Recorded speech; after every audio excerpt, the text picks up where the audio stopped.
60대 이후 가장 큰 후회 중 하나가 잘못된 인간관계를 정리하지 못한 것이라고 합니다. 젊을 때는 직장, 자녀, 사회생활로 바쁘지만 퇴직 후에는 진짜 소중한 사람들만 남게 되죠. 그런데 많은 사람들이 불필요한 인간관계를 끊지 못해 스트레스를 받으며 노후를 보냅니다. 심지어 인간관계를 잘못 정리하지 않으면 외로움이 심해지고 정신 건강까지 악화될 수 있습니다. 여러분은 혹시 만날 때마다 기운이 빠지는 사람, 항상 부정적인 말만 하는 사람, 필요할 때만 연락하는 사람과의 관계 때문에 고민한 적이 있나요? 나이 들수록 이런 관계를 끊지 않으면 자신의 행복이 점점 줄어들게 됩니다. 반면 좋은 관계를 유지하고 불필요한 관계를 정리하는 사람들은 훨씬 더 행복한 노후를 보내죠. 그럼 60대 이후 어떤 인간관계를 정리해야 하고 어떻게 현명하게 거리두기를 해야 할까요? 오늘은 노후에 후회하지 않기 위한 인간관계 정리법과 거리두기 기술을 알려드리겠습니다. 영상 끝까지 보시면 여러분의 인간관계가 한결 편안해질 것입니다. 지금부터 시작합니다. 1. 노후의 인간관계 정리하지 않으면 문제가 생긴다. 필요 없는 인간관계가 많으면 오히려 외로워진다. 나이가 들수록 주변에 사람이 많으면 좋다고 생각하는 분들이 많습니다. 하지만 인간관계는 양이 아니라 질이 중요합니다. 친구가 많다고 해서 무조건 행복한 것은 아닙니다. 오히려 불필요한 인간관계를 유지하려다 보면 더 외로워질 수 있습니다. 예를 들어 자주 만나지만 깊은 대화 없이 피곤함만 느끼는 사람들과의 관계는 진정한 의미가 없죠. 이런 관계를 억지로 유지하다 보면 정작 필요한 사람들과의 관계를 놓칠 수도 있습니다. 또한 많은 사람들이 나중에 외로울까봐 불필요한 인간관계를 정리하지 못하는데 이런 관계가 오히려 외로움을 심화시킬 수 있습니다. 왜냐하면 진짜 나를 위하는 사람이 아니라 단순히 시간 때우기용 관계가 되기 때문입니다. 60대 이후에는 정말 마음이 맞고 함께 있으면 편안한 사람들과의 관계를 더 소중히 여겨야 합니다. 그렇지 않으면 의미 없는 관계에 시간과 감정을 낭비하면서 정작 행복한 노후를 누리지 못할 수도 있습니다. 나를 힘들게 하는 사람과의 관계는 끊어야 한다. 여러분 주변에 항상 부정적인 말을 하는 사람, 나를 무시하는 사람, 필요할 때만 찾는 사람이 있나요? 이런 관계는 더 이상 지속할 필요가 없습니다. 나이가 들면 감정적인 스트레스가 건강에도 악영향을 미칠 수 있기 때문입니다. 예를 들어 만날 때마다 남의 험담만 하거나 불평불만을 쏟아내는 사람들과 함께 있으면 내 기운까지 빼앗기게 됩니다. 이런 사람들과 계속 어울리다 보면 나도 모르게 부정적인 생각이 많아지고 스트레스로 인해 건강까지 나빠질 수 있습니다. 또한 항상 나를 깎아내리고 무시하는 사람과의 관계도 정리해야 합니다. 가족이든 친구든 나를 존중하지 않는 사람과의 관계를 계속 유지하는 것은 내 자존감을 갉아먹는 행위입니다. 60대 이후에는 내가 진짜 편안하게 지낼 수 있는 사람들과의 관계만 남기는 것이 중요합니다. 관계를 정리하는 것은 이기적인 것이 아니라 내 삶을 더 건강하고 행복하게 만드는 선택입니다. 에너지를 빼앗는 인간관계를 정리하는 것이 더 행복한 삶이다. 나이가 들수록 우리의 에너지는 한정적입니다. 그런데 불필요한 인간관계에 시간을 쓰다 보면 정작 중요한 사람들에게 쏟아야 할 에너지를 낭비하게 됩니다.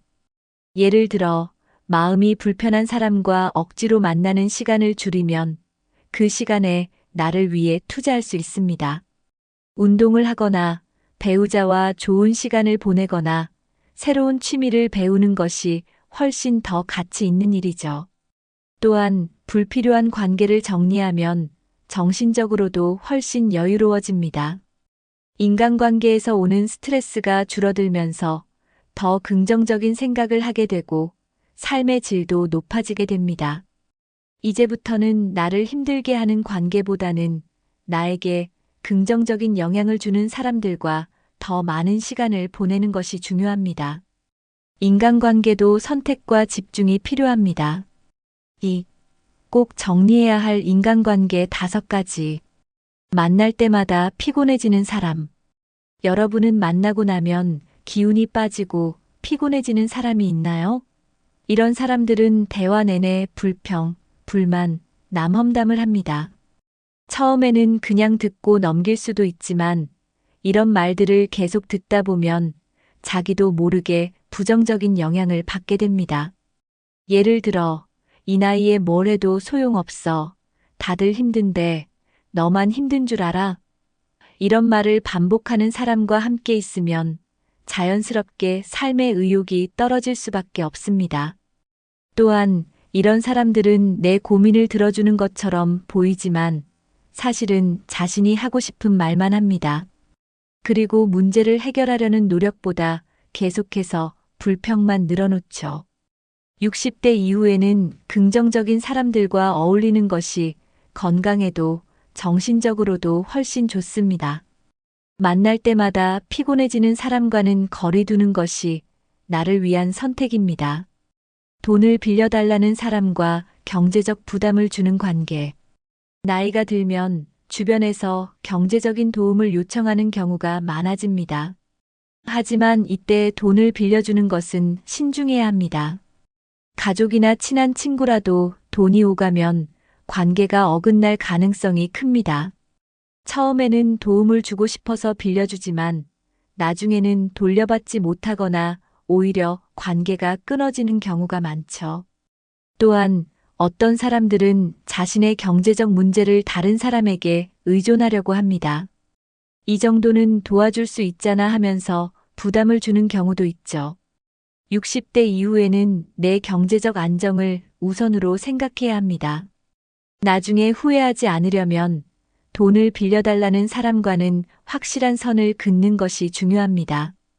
나를 이용하려는 사람.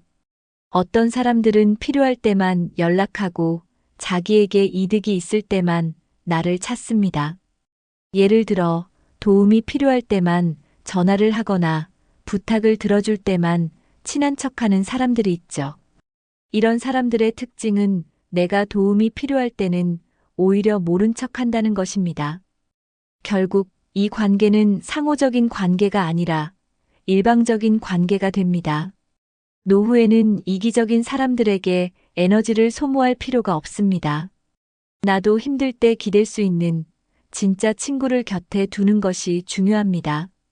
내 의견을 무시하고 함부로 대하는 사람. 나이가 들었다고 해서 내 의견을 무시하는 사람들과 계속 관계를 유지할 필요는 없습니다. 어떤 사람들은 나이가 들면 참아야 한다, 맞춰줘야 한다는 식으로 행동합니다. 하지만 상대방이 나를 존중하지 않는다면 그 관계는 건강한 관계가 아닙니다. 나이가 들어도 서로 존중하고 배려하는 관계를 유지해야 합니다. 내 의견을 무시하거나 함부로 대하는 사람과는 적절한 거리두기가 필요합니다. 나를 존중하지 않는 관계는 결국 내 자존감을 떨어뜨리고 불편한 감정을 남길 뿐입니다.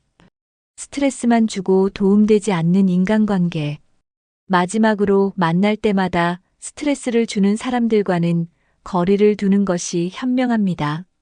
인생은 길지 않고 60대 이후에는 내가 행복해지는 것이 더 중요합니다.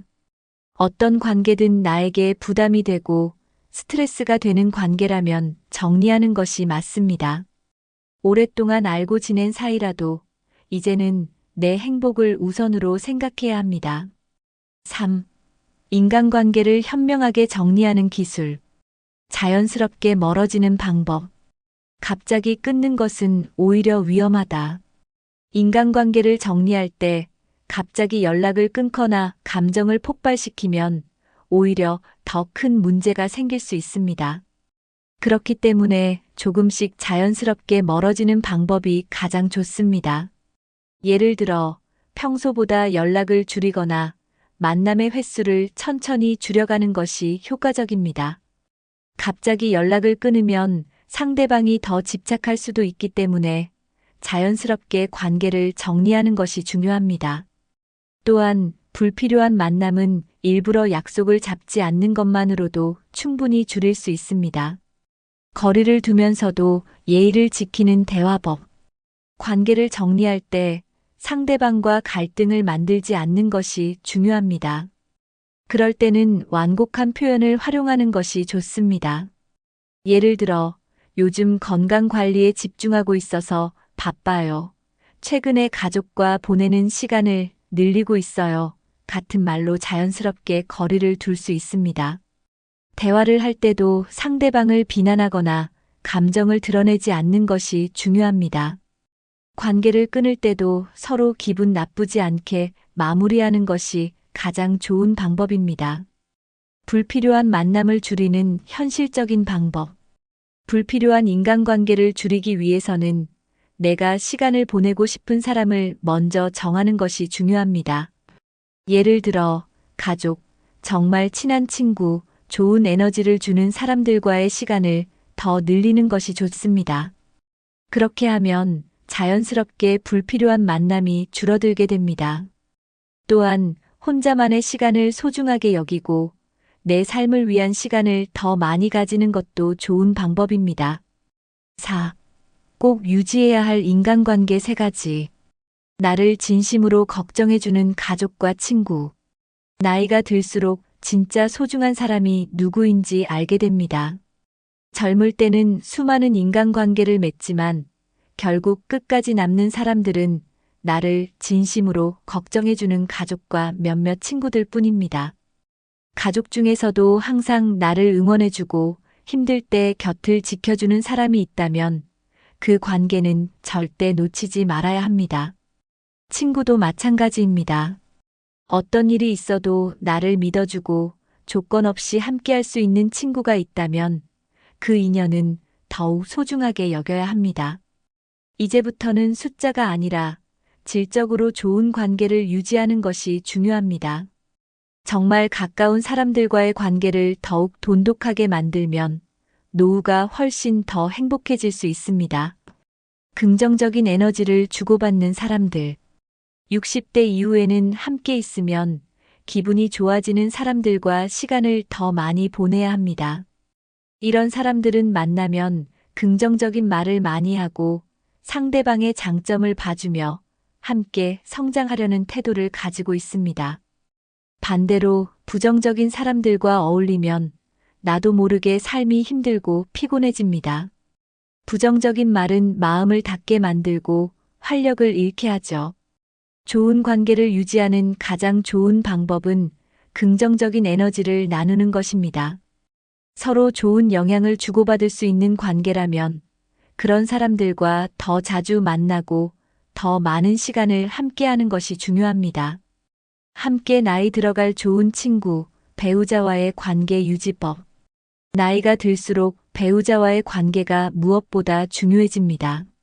젊을 때는 일과 자녀 문제로 바빴지만 60대 이후에는 서로 의지하며 함께 시간을 보내야 하는 사람이 배우자입니다. 하지만 많은 부부들이 퇴직 후 오히려 갈등이 많아지는 경우가 많습니다. 왜냐하면 그동안 대화를 나눌 시간이 부족했고 함께하는 시간이 늘어나면서 서로의 단점이 더 보이기 때문이죠. 배우자와의 관계를 잘 유지하려면 서로 존중하고 작은 일에도 감사하는 태도를 가져야 합니다. 또한 함께 할 수 있는 취미나 여행을 계획하면 새로운 추억을 쌓으며 관계를 더욱 돈독하게 만들 수 있습니다. 친구 관계도 마찬가지입니다. 오래된 친구와의 관계는 나이가 들수록 더 소중해집니다. 60대 이후에는 새로운 친구를 사귀는 것이 어렵기 때문에 기존의 좋은 친구들과의 관계를 잘 유지하는 것이 중요합니다. 5. 새로운 인간관계를 만들어야 하는 이유. 나이 들수록 새로운 인간관계가 필요하다. 많은 사람들이 이제 와서 새로운 친구를 사귀는 게 가능할까? 라고 생각합니다. 하지만 60대 이후에도 새로운 인간관계를 만들어야 하는 이유는 분명합니다. 나이가 들면 자연스럽게 주변 사람들이 줄어들게 됩니다. 건강상의 이유로 모임을 나오지 못하거나 이사를 가는 경우, 심지어 안타깝게 세상을 떠나는 경우도 생길 수 있습니다. 그렇기 때문에 새로운 인간관계를 만들어 나가는 것이 중요합니다.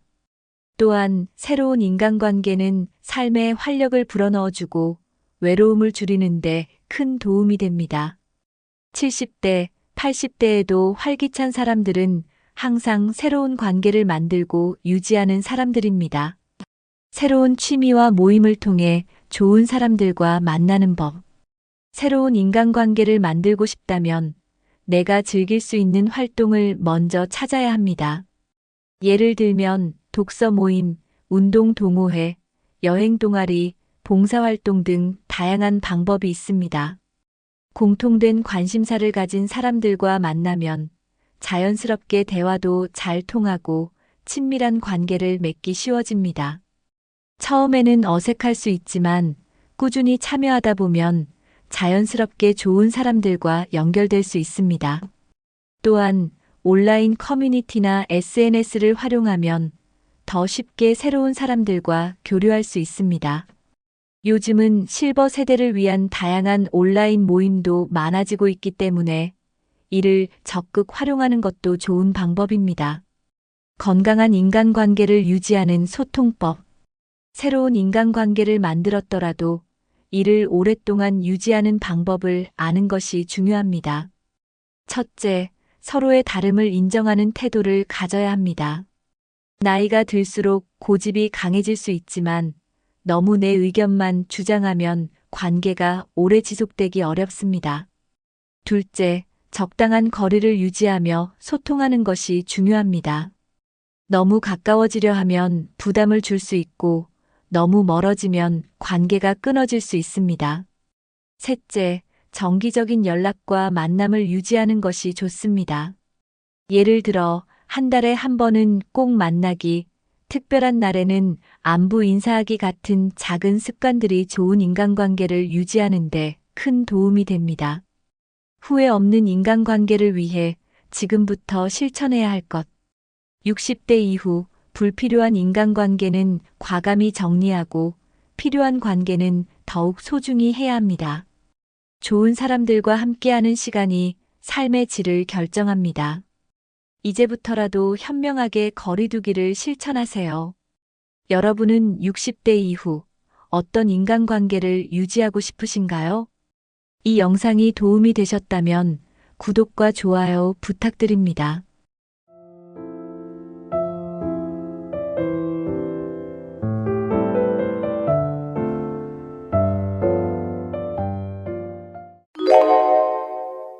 나이가 들수록 계단 오르기가 힘들어지는 걸 느끼시나요?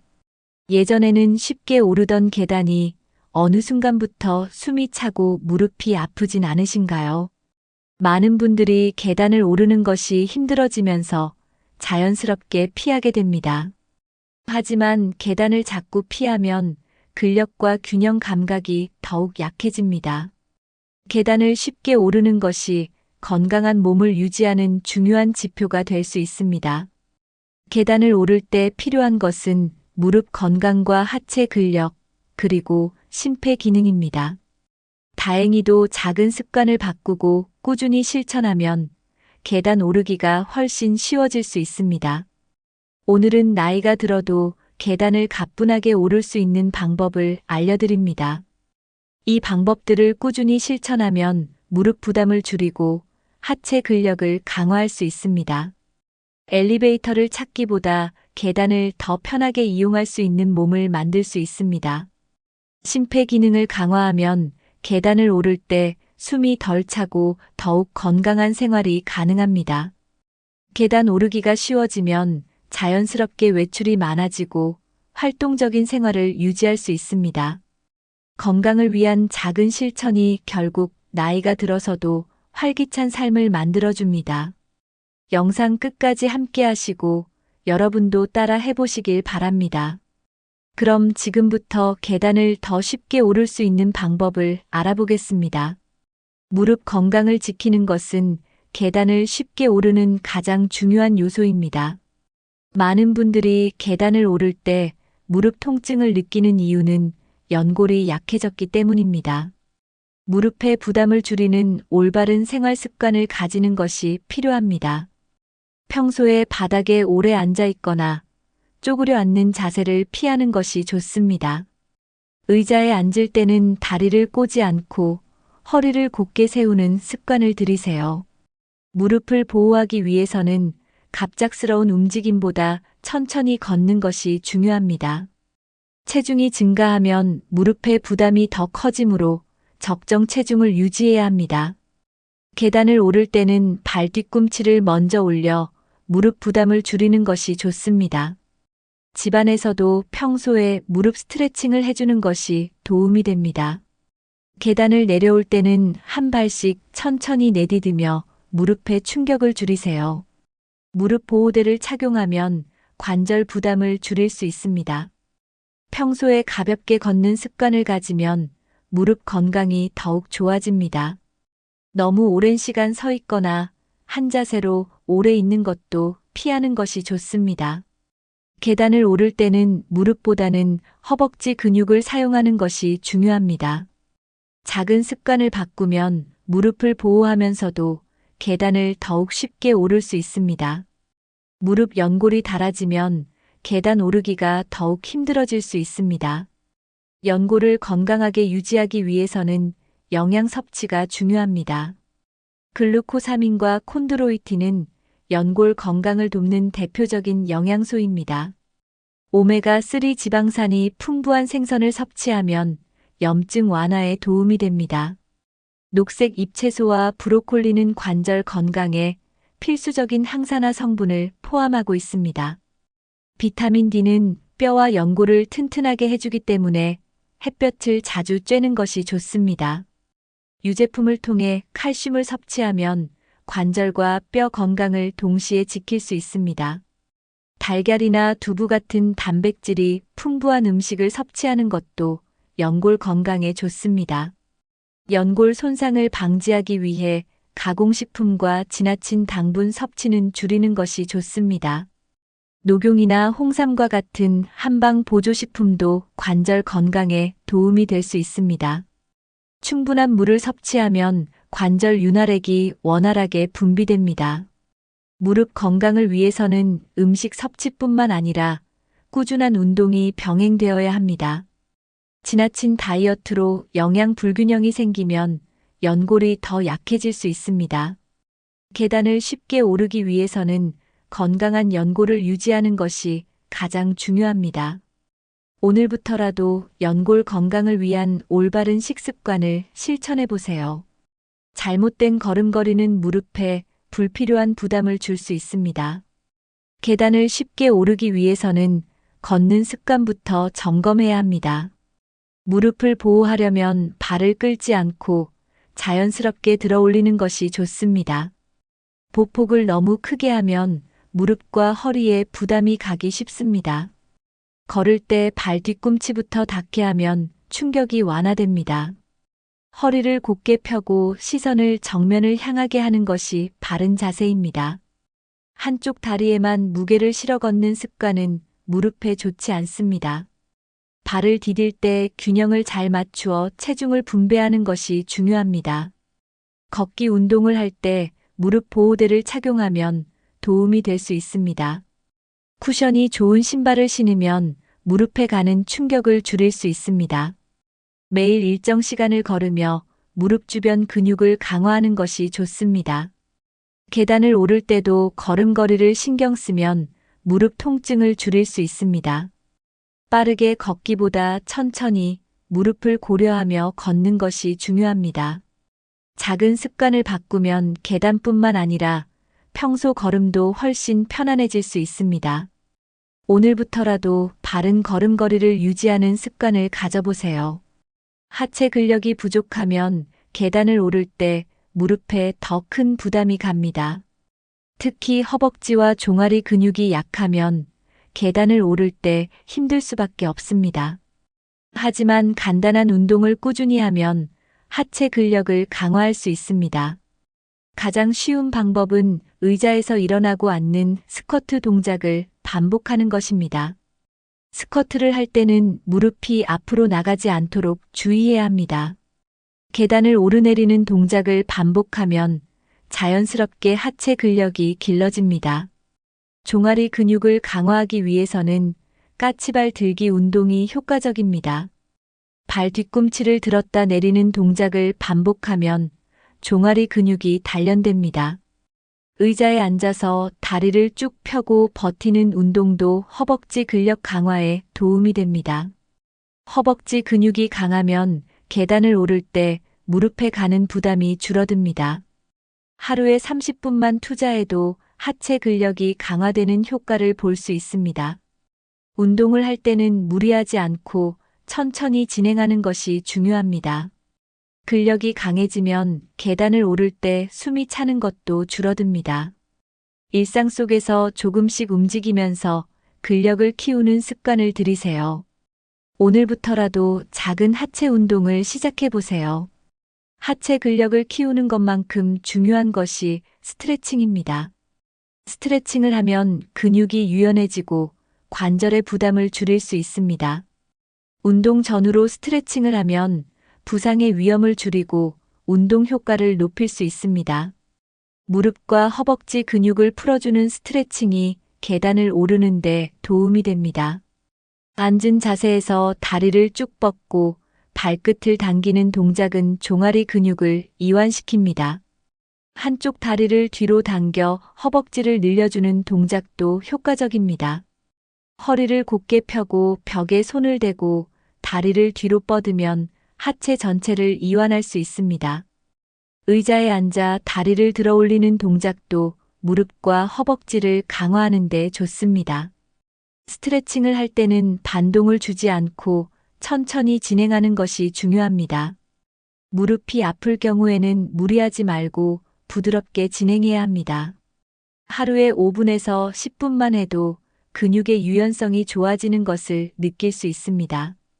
스트레칭을 꾸준히 하면 계단을 오를 때 다리가 덜 뻣뻣해집니다. 관절과 근육이 부드러워지면 부상 위험도 줄어들게 됩니다. 계단을 오르기 전 가벼운 스트레칭을 하면 훨씬 더 편하게 움직일 수 있습니다. 오늘부터라도 간단한 스트레칭을 꾸준히 실천해 보세요. 계단을 오를 때 균형을 잡는 것도 매우 중요한 요소입니다. 균형 감각이 부족하면 계단에서 넘어질 위험이 커질 수 있습니다. 나이가 들수록 균형 감각을 유지하는 것이 더욱 중요해집니다. 균형 감각을 키우는 간단한 운동 중 하나는 한 발로 서기입니다. 의자를 잡고 한쪽 다리를 들어 올린 후 서 있는 연습을 하면 균형 감각이 좋아집니다. 눈을 감고 한 발로 서는 연습을 하면 더욱 효과적입니다. 평형감을 키우기 위해 바닥에 선을 긋고 그 위를 걷는 연습도 좋습니다. 실내에서 가벼운 요가 동작을 하는 것도 균형 감각을 향상시키는데 도움이 됩니다. 계단을 오를 때 손잡이를 적절히 활용하면 균형을 잡는 데 도움이 됩니다. 걸을 때 허리를 펴고 중심을 잡는 습관을 가지면 넘어질 위험이 줄어듭니다. 하체 근력이 강화되면 자연스럽게 균형 감각도 함께 좋아집니다. 계단을 오르내릴 때는 한 걸음 한 걸음 신중하게 내딛는 것이 중요합니다. 균형 감각을 유지하면 무릎과 허리에 가는 부담도 줄일 수 있습니다. 하루에 몇 분씩만 균형 잡기 운동을 해도 효과를 볼 수 있습니다. 오늘부터라도 균형 감각을 키우는 작은 습관을 만들어 보세요. 계단을 오를 때 가장 먼저 느껴지는 어려움은 숨이 차는 것입니다. 나이가 들수록 심폐 기능이 저하되면서 조금만 움직여도 숨이 가빠집니다. 하지만 유산소 운동을 꾸준히 하면 계단을 오를 때 숨이 덜 찰 수 있습니다. 유산소 운동은 심장을 튼튼하게 하고 폐 기능을 강화하는 데 도움이 됩니다. 가벼운 걷기부터 시작해서 점진적으로 운동 강도를 높이는 것이 중요합니다. 하루에 30분 정도 빠르게 걷기 운동을 하면 심폐 기능이 좋아집니다. 실내에서 할 수 있는 간단한 운동으로는 제자리 걷기와 무릎 올리기 운동이 있습니다. 계단을 오르는 것도 훌륭한 유산소 운동이 될 수 있습니다. 처음부터 무리하지 말고 한 층씩 천천히 올라가는 연습을 해보세요. 등산이나 산책 같은 활동을 하면 자연스럽게 심폐 기능이 향상됩니다. 숨이 차면 잠시 쉬면서 천천히 호흡을 조절하는 것도 좋은 방법입니다. 꾸준히 유산소 운동을 하면 계단뿐만 아니라 일상생활에서도 체력이 좋아집니다. 운동 후에는 충분한 휴식을 취하면서 몸의 회복을 돕는 것이 중요합니다. 유산소 운동을 습관화하면 노화로 인한 체력 저하를 늦출 수 있습니다. 오늘부터라도 가벼운 유산소 운동을 시작해 보세요. 계단을 오를 때 숨이 차는 이유 중 하나는 호흡이 불규칙하기 때문입니다. 호흡을 적절히 조절하면 계단을 오를 때 훨씬 편하게 움직일 수 있습니다. 천천히 깊게 들이마시고 길게 내쉬는 것이 효과적인 호흡 방법입니다. 짧고 빠른 호흡은 오히려 더 쉽게 지치게 만들 수 있습니다. 계단을 오를 때는 일정한 리듬을 유지하며 호흡하는 것이 중요합니다. 코로 들이마시고 입으로 천천히 내쉬는 방식이 가장 안정적인 호흡법입니다. 계단을 오르기 전 몇 번 깊은 호흡을 하면 숨이 덜 찰 수 있습니다. 걸음과 호흡을 맞추는 것도 도움이 됩니다. 예를 들어 2걸음에 한 번씩 들이마시고 2걸음에 한 번씩 내쉬는 리듬을 만들어 보세요. 호흡을 신경 쓰면서 계단을 오르면 무리한 힘을 쓰지 않게 됩니다. 계단을 오를 때 상체에 힘을 빼고 자연스럽게 움직이면 더 편하게 올라갈 수 있습니다. 호흡 조절이 잘 되면 장시간 걷거나 계단을 오를 때도 쉽게 지치지 않습니다. 명상을 통해 호흡 연습을 하는 것도 좋은 방법입니다. 꾸준히 연습하면 점점 더 편하게 계단을 오를 수 있게 됩니다. 오늘부터라도 올바른 호흡법을 연습하며 계단을 올라보세요. 심폐 기능을 강화하는 것은 하루아침에 이루어지는 것이 아닙니다. 하지만 매일 조금씩 실천하면 몸이 점점 더 좋아지는 것을 느낄 수 있습니다. 하루에 5분이라도 꾸준히 운동하는 것이 중요합니다. 가벼운 스트레칭 후에 천천히 걸으며 몸을 풀어주세요. 처음에는 짧은 거리부터 시작해서 점점 거리를 늘려보세요. 아침이나 저녁에 규칙적으로 운동하면 심폐 기능 향상에 도움이 됩니다. 계단을 오를 때도 처음에는 한 층씩 올라가면서 몸을 적응시켜야 합니다. 운동이 습관이 되면 자연스럽게 체력이 좋아집니다. 몸이 적응되면 계단을 오를 때도 덜 힘들어지는 것을 느낄 수 있습니다. 계단뿐만 아니라 평소에 걸을 때도 숨이 덜 차게 됩니다. 건강한 습관을 유지하면 나이가 들어도 활기차게 움직일 수 있습니다. 작은 실천이 모이면 큰 변화를 만들 수 있습니다. 하루하루 꾸준히 실천하는 것이 가장 중요한 요소입니다. 건강을 위해 매일 조금씩 노력하는 습관을 가져보세요. 오늘부터라도 심폐 기능을 강화하는 작은 실천을 시작해 보세요. 많은 사람들이 계단을 오를 때 무릎이 아프다고 느낍니다. 잘못된 자세로 계단을 오르면 무릎의 부담이 더욱 커질 수 있습니다. 하지만 올바른 자세를 유지하면 무릎 통증을 줄이면서도 쉽게 계단을 오를 수 있습니다. 가장 중요한 것은 발을 디딜 때 체중을 골고루 분산하는 것입니다. 계단을 오를 때는 허리를 곧게 펴고 상체를 살짝 앞으로 기울이는 것이 좋습니다. 무릎이 아니라 허벅지 근육을 사용하여 몸을 들어 올리는 것이 핵심입니다. 발을 계단에 올릴 때 전체적으로 닿도록 하고 뒤꿈치를 너무 들지 않도록 합니다. 손잡이를 가볍게 잡고 균형을 유지하면 무릎 부담을 줄일 수 있습니다. 계단을 너무 빠르게 오르면 무릎에 충격이 가중될 수 있으므로 천천히 올라가세요. 한 발씩 확실하게 올려놓고 무게 중심을 안정적으로 이동하는 것이 중요합니다. 발을 디딜 때 무릎이 안쪽으로 꺾이지 않도록 주의하세요. 가능하면 발을 약간 바깥쪽으로 향하게 하여 무릎 정렬을 맞추는 것이 좋습니다. 계단을 오를 때 숨을 들이마시고 내리면서 천천히 내쉬는 것도 도움이 됩니다. 계단을 내려올 때는 더욱 조심해야 하며 발바닥 전체를 사용하여 내려오는 것이 중요합니다. 올바른 자세를 유지하면 무릎 부담을 줄이면서 계단을 훨씬 편하게 오를 수 있습니다. 많은 사람들이 계단을 오를 때 자연스럽게 몸을 기울이거나 무릎을 과하게 사용합니다. 하지만 이런 습관은 무릎 건강을 해치는 주요 원인이 될 수 있습니다. 무릎이 약한 사람들은 계단을 오를 때 허리를 과도하게 숙이는 경우가 많습니다. 하지만 허리를 너무 숙이면 무게 중심이 앞으로 쏠려 무릎에 더 많은 부담이 갑니다. 무릎이 너무 앞으로 나가면 관절에 불필요한 압력이 가해집니다.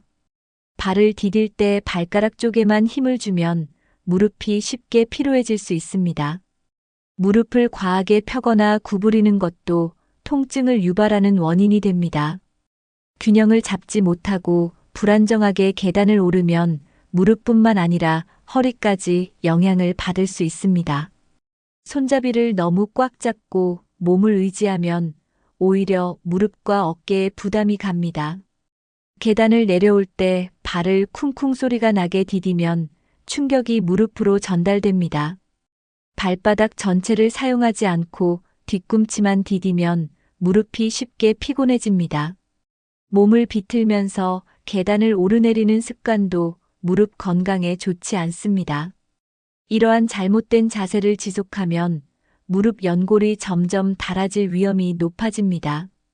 무릎 건강을 위해서는 작은 습관부터 점검하고 개선하는 것이 중요합니다. 오늘부터라도 계단을 오를 때 바른 자세를 유지하는 습관을 들이세요. 계단을 오를 때 체중을 올바르게 분배하면 무릎 부담을 줄일 수 있습니다. 체중을 한쪽 다리에만 집중적으로 실으면 관절에 불필요한 압력이 가해질 수 있습니다. 따라서 한 발을 디딜 때 체중을 균형 있게 나누는 것이 중요합니다. 한쪽 발에만 무게를 싣지 않고 다음 발을 올릴 때 자연스럽게 체중을 옮기세요. 발 뒤꿈치부터 계단을 디디고 무게를 천천히 앞쪽으로 이동시키는 것이 좋습니다. 계단을 오를 때 허벅지 근육을 이용하여 체중을 지탱하는 것이 핵심입니다. 손잡이를 적절히 사용하여 균형을 잡되 몸의 무게를 너무 실어서는 안 됩니다. 시선은 바닥이 아닌 정면을 바라보며 걸어야 몸의 균형이 무너지지 않습니다. 상체를 너무 앞이나 뒤로 기울이면 무게 중심이 틀어져 무릎에 부담이 갑니다. 계단을 내려올 때는 몸의 중심을 낮추고 한 걸음씩 천천히 내려가는 것이 중요합니다. 몸이 좌우로 흔들리지 않도록 신경 쓰면서 계단을 오르내려야 합니다. 발을 바르게 디디고 체중을 적절히 분배하면 무릎 통증이 줄어듭니다. 특히 체중이 많이 나가는 경우에는 무릎 보호를 위해 더욱 신경 써야 합니다. 무게 중심을 잘 조절하면 계단뿐만 아니라 평지에서도 바른 걸음걸이를 유지할 수 있습니다. 오늘부터라도 체중 분배에 신경 쓰면서 계단을 오르는 연습을 해보세요. 계단을 쉽게 오르기 위해서는 일상 속에서도 하체를 단련하는 것이 중요합니다. 집에서도 간단하게 할 수 있는 운동이 많기 때문에 꾸준히 실천하는 것이 좋습니다. 의자를 활용한 스쿼트는 무릎에 부담을 덜 주면서도 하체 근력을 강화하는 좋은 운동입니다. 벽에 등을 기대고 앉는 자세를 유지하는 벽 스쿼트도 허벅지와 종아리 근육을 키우는데 효과적입니다. 발 뒤꿈치를 들었다 내리는 까치발 운동은 종아리 근력을 키워 균형 감각을 높여줍니다. 누워서 다리를 들어 올리는 레그 레이즈 운동은 허벅지와 복부 근력을 동시에 강화할 수 있습니다. 의자에 앉아 한쪽 다리를 천천히 들어 올리는 동작도 무릎 주변 근육을 단련하는 데 좋습니다.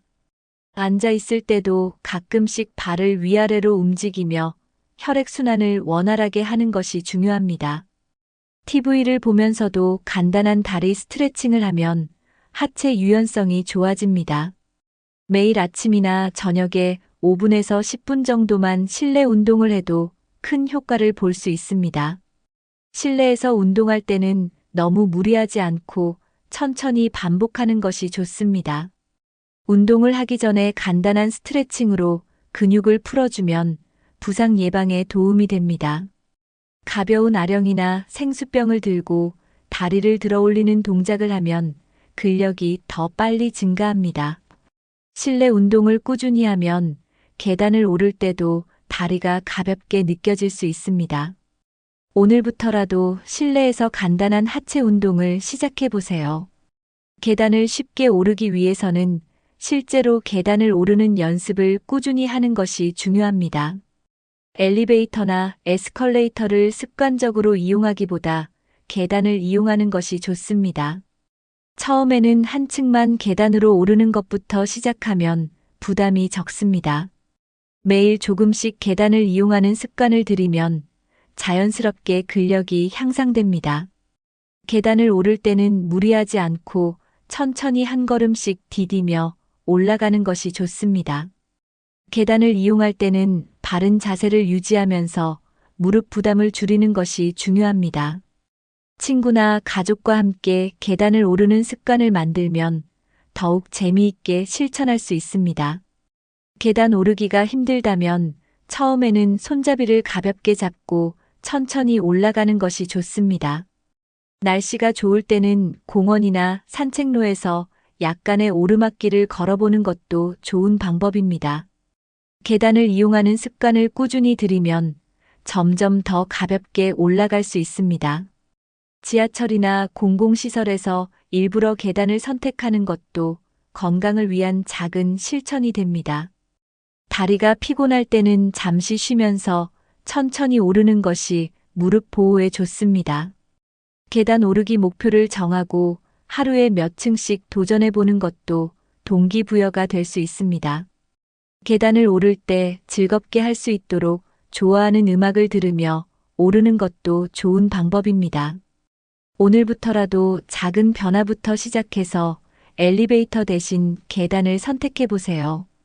계단 오르기를 쉽게 만들기 위해서는 하루 10분 정도만 투자해도 큰 변화를 경험할 수 있습니다. 꾸준히 실천하면 체력이 좋아지고 계단을 오를 때 숨이 덜 차게 됩니다.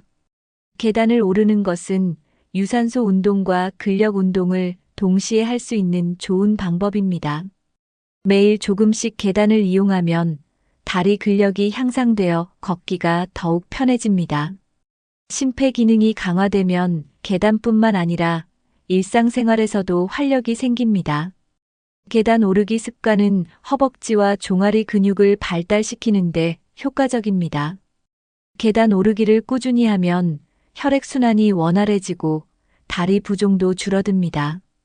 올바른 자세로 계단을 오르면 무릎 건강을 유지하면서도 안전하게 운동할 수 있습니다.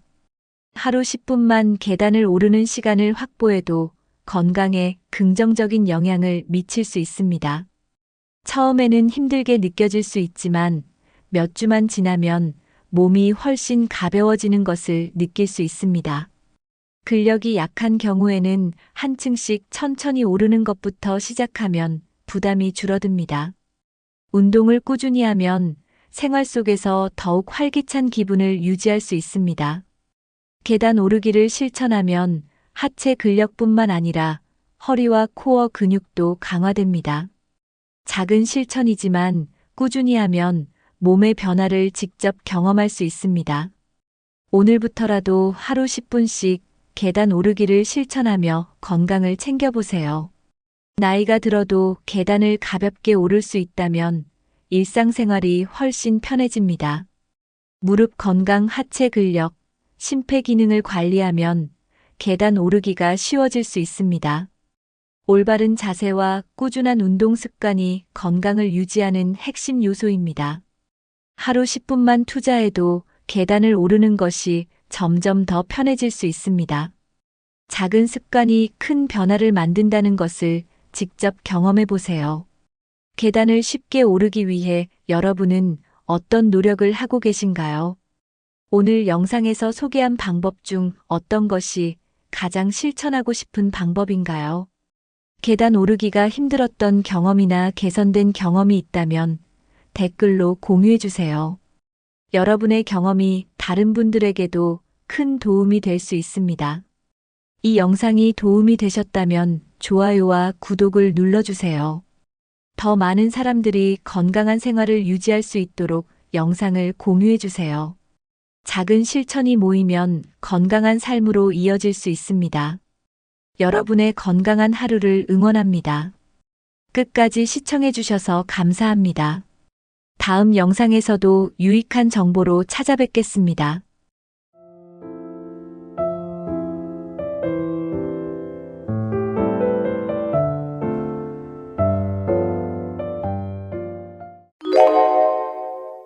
밤마다 피부가 가려워 잠을 설친 경험이 있으신가요?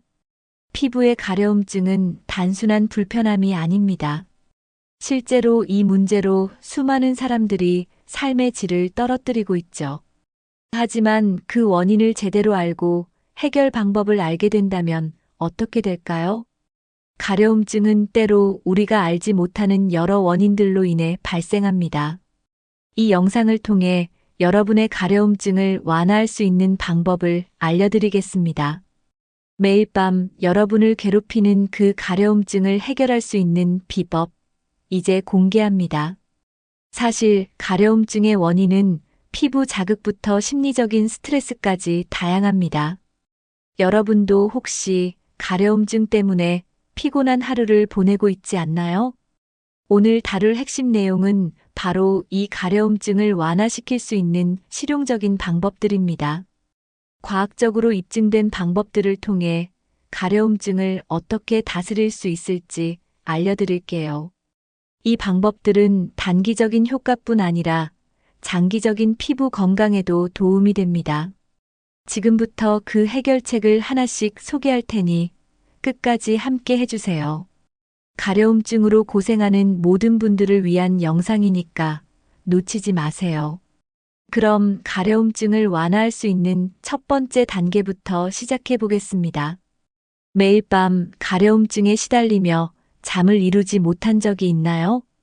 밤이 되면 피부가 간지럽고 그로 인해 아무것도 할 수 없을 때가 많죠. 이런 고통이 반복될 때마다 점점 더 지쳐갑니다. 여러분도 가려움증 때문에 인내심이 한계에 다다른 적이 있을 겁니다. 그러나 이런 고통에서 벗어날 수 있는 방법이 분명히 존재합니다. 이제 여러분의 피부를 진정시키고 편안한 잠을 되찾을 수 있는 길을 알려드릴 거예요.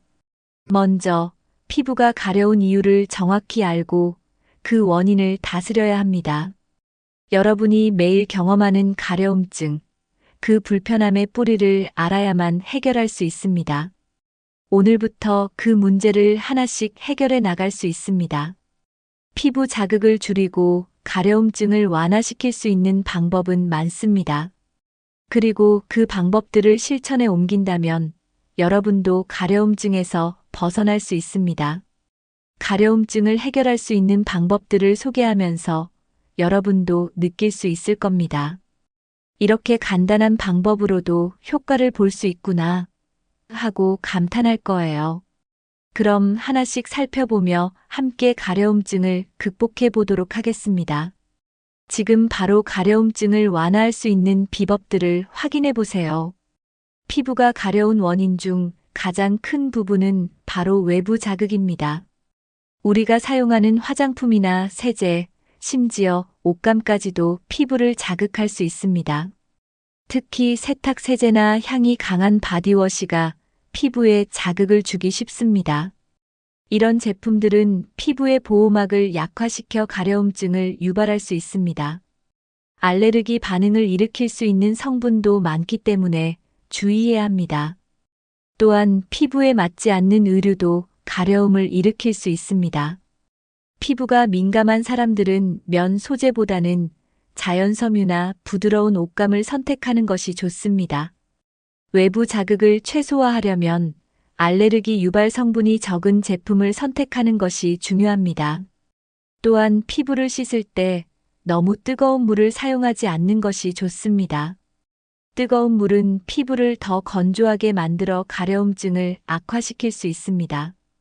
가려움증을 예방하려면 온도와 제품에 신경을 써야 합니다. 제품을 바꾸거나 환경을 조절하는 것만으로도 큰 변화를 느낄 수 있습니다. 자극적인 환경 요소가 가려움증의 원인이라면 이를 피하는 것이 가장 빠른 해결책입니다. 자신의 피부에 맞는 제품을 사용하고 환경을 적절히 조절해 보세요. 이렇게 작은 변화들로도 피부 가려움증을 예방할 수 있습니다. 피부 가려움증은 외부 자극뿐만 아니라 내적인 요인에도 크게 영향을 받습니다. 바로 스트레스와 불안이 그 예입니다. 스트레스는 신체의 여러 기능에 영향을 미치는데 피부에도 그 영향이 미칩니다. 스트레스를 받으면 우리 몸은 염증을 일으키고 피부가 민감해질 수 있습니다. 이때 피부는 쉽게 자극을 받으며 가려움증을 유발할 수 있습니다. 불안하거나 긴장될 때 피부가 예민해져 가려움증을 더 심하게 느낄 수 있습니다. 또한 스트레스는 우리의 면역 체계를 약화시켜 알레르기 반응을 더욱 쉽게 일으킬 수 있습니다. 불안감은 피부를 자극하는 주요 원인 중 하나로 신체의 균형을 깨뜨리기 때문입니다. 이럴 때 피부의 자연적인 회복력이 떨어져 가려움증이 더 오래 지속될 수 있습니다. 스트레스를 완화하는 것이 피부 건강에 매우 중요합니다. 스트레스를 관리하기 위해 간단한 명상이나 요가를 시도해 보세요. 짧은 시간이라도 마음을 안정시켜주는 활동이 피부에 큰 도움을 줄 수 있습니다. 불안을 줄이기 위해 심호흡을 하거나 규칙적인 운동을 하는 것도 좋은 방법입니다. 이런 방법들은 가려움증을 완화시키는데 매우 효과적입니다. 스트레스를 관리하며 가려움증을 예방하는 것, 이제 여러분도 실천할 수 있습니다. 알레르기는 또 다른 주요 원인입니다. 피부가 가려운 이유가 알레르기 반응이라면 그 원인 물질을 정확히 찾아내는 것이 중요합니다. 알레르기 반응은 우리가 접하는 특정 물질에 과민 반응을 일으킬 때 발생합니다. 음식, 화장품, 세제, 환경적인 요인 등 여러 가지가 알레르기 반응을 일으킬 수 있습니다. 특히 피부에 직접 접촉하는 물질들이 알레르기를 유발하기 쉬운데 화학 성분이 포함된 제품들이 그렇습니다. 알레르기 반응이 발생하면 피부는 붉어지고 가려움증을 동반합니다. 이런 반응은 간혹 부풀어 오르거나 발진을 일으키기도 하죠. 알레르기 반응이 지속되면 피부는 점점 더 민감해지기 때문에 빨리 대처해야 합니다. 알레르기 원인을 파악한 후 그 물질을 피하는 것이 가장 좋은 방법입니다. 예를 들어 특정 화장품 성분이나 음식이 원인이라면 해당 제품을 사용하지 않도록 해야 합니다. 알레르기 반응을 예방하는 것은 피부 가려움증을 줄이는 가장 중요한 방법입니다. 또한 알레르기를 유발할 수 있는 물질을 피하고 피부를 진정시켜주는 방법을 병행하면 효과적입니다. 알레르기 반응에 의한 가려움증은 주로 면역 체계의 과잉 반응이기 때문에 면역력을 강화하는 것도 좋습니다. 알레르기 반응을 조절하려면 피부를 자극하는 요소를 파악하고 피하는 것이 중요합니다. 가려움증의 원인 중 하나인 알레르기를 잘 관리하는 방법, 바로 지금부터 실천해 보세요.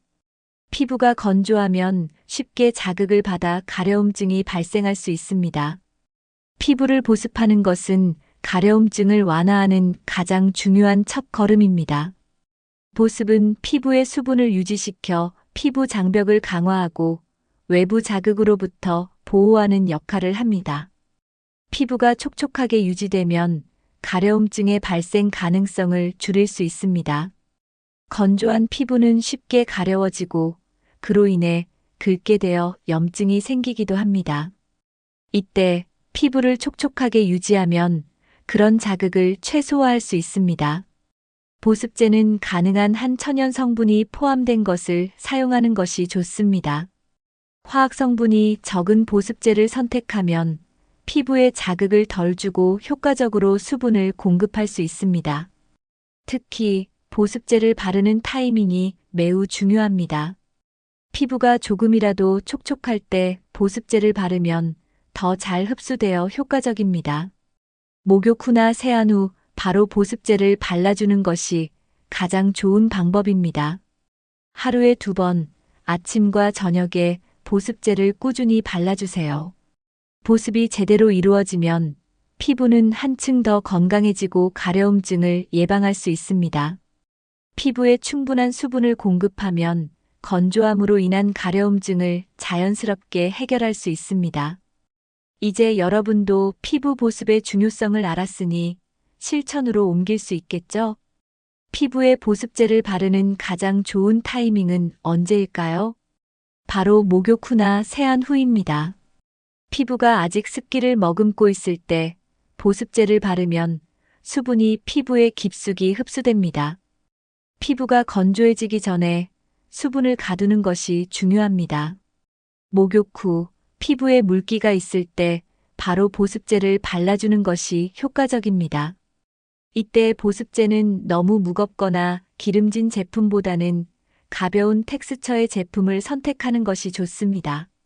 세안 후에도 마찬가지로 물기가 남아있는 피부에 바로 보습제를 바르면 더욱 촉촉해집니다. 보습제를 바른 후에는 가볍게 손으로 눌러주면 피부가 더 잘 흡수할 수 있습니다. 피부가 완전히 건조해지기 전에 보습제를 바르는 것이 가장 중요한 포인트입니다. 보습제를 바르는 타이밍을 잘 맞추면 피부 장벽을 더욱 강화할 수 있습니다. 피부 장벽이 강화되면 외부 자극에 대한 반응을 줄일 수 있기 때문에 가려움증을 예방할 수 있습니다. 따라서 매일 일정한 시간에 보습제를 바르는 습관을 들이는 것이 매우 중요합니다. 보습제를 제대로 바르면 피부는 더욱 부드럽고 건강해지며 가려움증을 예방할 수 있습니다. 그러므로 보습제를 바를 타이밍을 놓치지 않도록 하세요. 피부가 가려울 때 그 원인은 종종 환경에 있을 수 있습니다. 우리가 생활하는 환경은 피부에 많은 영향을 미칩니다. 예를 들어 너무 건조한 실내 공기는 피부를 자극할 수 있습니다. 겨울철에 난방을 켜두면 실내 공기가 매우 건조해지기 때문에 피부가 더 예민해질 수 있습니다. 가려움증이 심해지지 않도록 실내 습도를 적절하게 유지하는 것이 중요합니다. 실내 습도를 40%에서 60% 사이로 유지하면 피부 자극을 줄일 수 있습니다.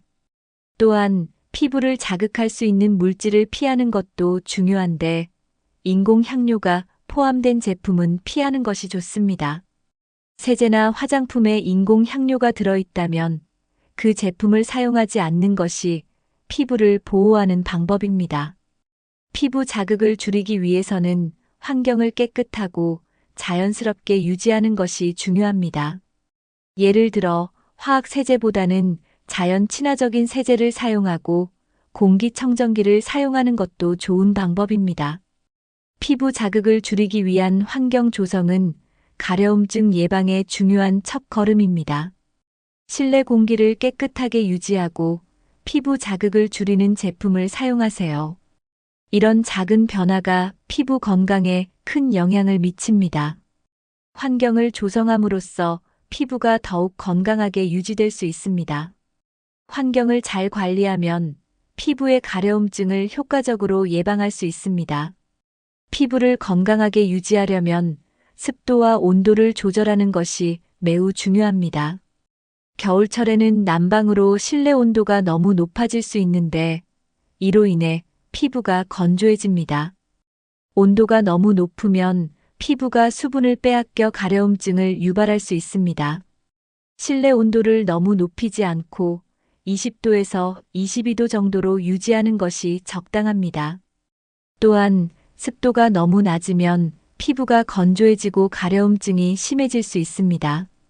실내 습도를 40%에서 60% 사이로 유지하는 것이 이상적입니다. 이런 환경을 만들기 위해서는 가습기를 사용하는 것도 좋은 방법입니다. 가습기를 사용하면 실내 공기의 습도를 조절해 피부가 건조해지는 것을 예방할 수 있습니다. 또한 너무 뜨거운 샤워를 피하고 적당한 온도의 물로 샤워하는 것이 피부에 부담을 줄입니다. 샤워 후에는 바로 보습제를 바르는 것이 피부 건강에 좋습니다. 습도와 온도를 적절히 조절하면 피부가 건조해지는 것을 방지할 수 있습니다. 이러한 환경 조성만으로도 피부의 가려움증을 크게 완화할 수 있습니다. 피부가 편안하게 유지될 수 있도록 환경을 잘 관리해 보세요. 환경을 관리하면 가려움증을 예방할 수 있을 뿐만 아니라 피부가 건강하게 유지됩니다. 이제 실내 온도와 습도를 적절히 조절하여 피부 건강을 지켜보세요. 우리가 입는 의류는 피부 건강에 큰 영향을 미칩니다. 피부가 가려운 이유 중 하나는 바로 옷감 때문일 수 있습니다. 합성 섬유로 만든 옷은 피부에 자극을 줄 수 있기 때문에 민감한 피부를 가진 사람은 주의해야 합니다. 특히 나일론이나 폴리에스터 같은 합성 섬유는 피부에 마찰을 일으키고 가려움을 유발할 수 있습니다. 피부가 예민하다면 자연 섬유로 만들어진 옷을 선택하는 것이 좋습니다. 면, 양모, 실크 같은 자연 섬유는 피부에 부드럽고 자극이 적습니다. 또한 너무 꽉 끼는 옷은 피부에 압박을 가해 가려움증을 악화시킬 수 있습니다. 피부에 너무 밀착되지 않는 옷을 선택하여 편안하게 입는 것이 중요합니다. 특히 겨울철에는 보온을 위해 두꺼운 옷을 입게 되지만 그 안에 피부를 보호하는 것도 중요합니다. 면 소재의 옷을 입고 두꺼운 외투나 스웨터는 피부에 맞지 않게 착용하는 것이 좋습니다. 피부가 가려운 상태라면 부드럽고 통기성이 좋은 옷을 선택하여 피부를 편안하게 해주는 것이 중요합니다. 의류가 피부를 자극하지 않도록 자연 섬유로 된 의류를 선택하는 습관을 들이세요. 또한 피부에 맞는 옷을 선택하면 불필요한 자극을 줄일 수 있습니다. 피부를 자극하는 의류를 피하면 가려움증을 예방하고 피부를 건강하게 유지할 수 있습니다. 의류 선택을 통해 피부 건강을 지키는 방법, 지금부터 실천해 보세요. 피부 건강은 단순히 외부 환경뿐만 아니라 우리의 정신 상태에도 영향을 받습니다. 스트레스가 피부에 미치는 영향을 제대로 이해하면 가려움증을 효과적으로 관리할 수 있습니다. 스트레스를 받을 때 우리 몸은 코르티솔이라는 호르몬을 분비하는데 이 호르몬이 피부를 자극합니다. 스트레스가 지속되면 피부는 더욱 민감해지고 가려움증이 더 심해질 수 있습니다. 스트레스가 피부에 미치는 부정적인 영향은 불과 몇 분 만에 나타날 수 있습니다. 피부의 자연적인 보호막이 약해져 외부 자극에 민감해지기 때문입니다. 또한 스트레스는 면역 체계를 약화시켜 피부에 염증을 일으키기도 합니다. 만약 여러분이 스트레스를 느낀다면 피부가 더 가렵고 예민해질 수 있다는 사실을 기억하세요. 스트레스가 피부에 미치는 영향을 관리하기 위해서는 마음을 진정시키는 방법을 배워야 합니다. 마음을 안정시키면 스트레스가 피부에 미치는 영향을 줄일 수 있습니다. 간단한 명상이나 요가, 깊은 호흡이 스트레스 관리에 도움이 됩니다. 이러한 방법을 통해 스트레스를 줄이고 피부 건강을 지킬 수 있습니다. 스트레스 관리는 가려움증을 예방하는 가장 중요한 요소 중 하나입니다. 피부가 민감할 때는 마음의 평화도 함께 지키는 것이 필요합니다. 스트레스를 관리하고 피부를 보호하는 방법, 이제 여러분도 실천할 수 있습니다. 스트레스를 관리하는 데 명상은 매우 유효한 방법입니다. 명상은 마음을 차분하게 만들고 스트레스를 줄이는 데 큰 도움이 됩니다. 매일 몇 분만이라도 명상을 하면서 마음을 진정시키면 피부에도 좋은 영향을 미칩니다. 명상은 마음속의 불안을 덜어내고 스트레스를 해소하는 데 효과적입니다. 명상을 할 때는 눈을 감고 조용한 장소에서 편안한 자세를 취하는 것이 중요합니다. 명상 중에는 깊게 호흡하면서 마음속의 잡념을 비우려고 노력해 보세요. 처음에는 짧은 시간이라도 좋습니다. 하루에 5분에서 10분 정도라도 명상을 하면 효과를 볼 수 있습니다. 명상을 통해 마음을 안정시키면 스트레스를 줄이고 피부 건강도 개선할 수 있습니다. 또한 명상은 혈압을 낮추고 몸의 긴장을 풀어주는 효과도 있습니다. 이렇게 마음을 편안하게 만드는 명상은 가려움증을 완화하는 데 큰 도움이 됩니다. 명상을 시작하는 것이 어려운 경우에는 호흡법을 통해 마음을 진정시킬 수도 있습니다. 깊은 호흡을 통해 몸의 긴장을 풀고 마음을 진정시켜 피부 자극을 줄일 수 있습니다. 명상과 호흡을 통해 스트레스를 관리하고 피부 건강을 챙길 수 있습니다. 마음의 평화를 유지하는 것이 피부 건강에 얼마나 중요한지 알게 될 것입니다. 매일 짧은 시간이라도 명상하여 마음과 피부를 건강하게 관리하세요. 규칙적인 운동은 스트레스를 줄이고 가려움증을 완화하는 데 매우 효과적입니다. 운동을 하면 체내에서 엔도르핀이라는 호르몬이 분비되어 스트레스가 감소합니다. 이 호르몬은 기분을 좋게 하고 피부 건강에도 긍정적인 영향을 미칩니다. 운동을 통해 혈액순환이 좋아지면 피부에 필요한 영양분과 산소가 공급됩니다. 운동 후에는 몸이 더 편안하고 스트레스가 해소되는 느낌을 받을 수 있습니다. 또한 규칙적인 운동은 면역 체계를 강화시켜 피부의 자연 치유력을 높입니다. 꾸준한 운동은 체내의 독소를 배출하는 데도 도움이 되어 피부가 깨끗해질 수 있습니다. 운동은 단지 피부 건강만이 아니라 전반적인 건강에도 이롭습니다. 운동을 할 때는 유산소 운동이나 스트레칭을 병행하는 것이 좋습니다. 특히 요가나 필라테스는 스트레스 관리와 피부 건강에 많은 도움이 됩니다. 규칙적인 운동은 스트레스를 해소하고 피부를 건강하게 만드는 중요한 습관입니다. 하루에 30분 정도의 운동을 하면 스트레스와 가려움증을 예방할 수 있습니다. 운동은 여러분의 몸과 마음을 모두 건강하게 유지시킬 수 있는 방법입니다. 따라서 매일 일정한 시간에 운동을 하는 습관을 들여보세요. 규칙적인 운동과 좋은 생활 습관으로 가려움증을 완화하고 건강한 피부를 유지하세요. 가려운 부위를 진정시키기 위한 가장 간단한 방법 중 하나는 찬물입니다. 피부가 가려울 때 뜨거운 물을 사용하면 오히려 자극을 줄 수 있기 때문에 찬물로 씻어주는 것이 효과적입니다. 찬물은 피부의 염증을 가라앉히고 자극을 줄여주는 역할을 합니다. 가려운 부위에 찬물을 적셔서 가볍게 두드려주면 피부가 진정되는 느낌을 받을 수 있습니다. 또한 찬물로 세안하거나 샤워를 하면 피부가 더욱 시원하고 부드러워집니다. 이 방법은 특히 여름철에 유용하며 가려움증을 즉각적으로 완화하는 데 도움이 됩니다. 찬물은 피부의 혈액순환을 촉진시키고 자극을 줄여주는 효과가 있습니다. 하지만 너무 차가운 물로 피부를 너무 자주 씻는 것은 피해야 하며 적당한 온도의 찬물로 사용하는 것이 좋습니다. 피부에 찬물을 뿌리거나 가볍게 닦아주면 즉시 피부가 진정되고 가려움증을 완화할 수 있습니다. 이 방법은 단기적으로 가려움증을 완화시키는데 매우 효과적입니다. 하지만 찬물만으로는 근본적인 해결책이 되지 않으므로 보습이나 스트레스 관리와 함께 병행하는 것이 좋습니다. 찬물을 이용한 방법은 가려움증이 갑작스럽게 발생했을 때 유용하게 사용할 수 있습니다. 피부를 진정시키고 가려움증을 완화할 수 있는 가장 간단한 방법, 찬물을 이용해 보세요. 이제 여러분도 피부가 가려울 때 찬물로 효과적으로 진정시킬 수 있습니다.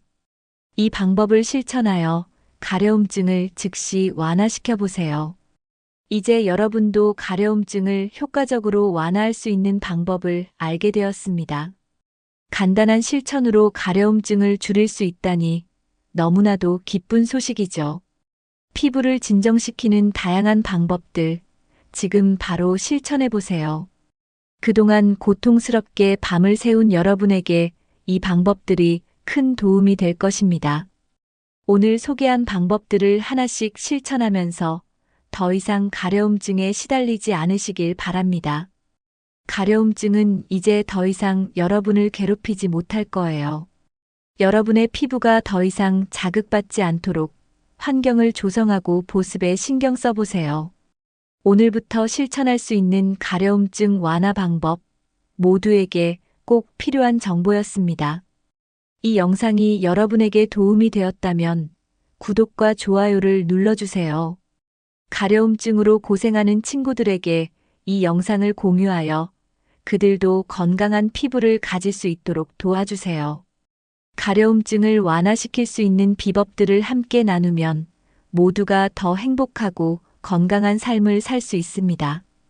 여러분의 피부가 건강해지기를 바라며 이번 영상을 마칩니다. 이 영상이 도움이 되셨다면 앞으로도 더 많은 유익한 정보를 제공해 드릴 예정이니 구독을 잊지 마세요. 함께 건강한 피부로 가려움증에서 벗어나 보세요. 여러분, 건강한 피부와 함께 행복한 하루 되세요.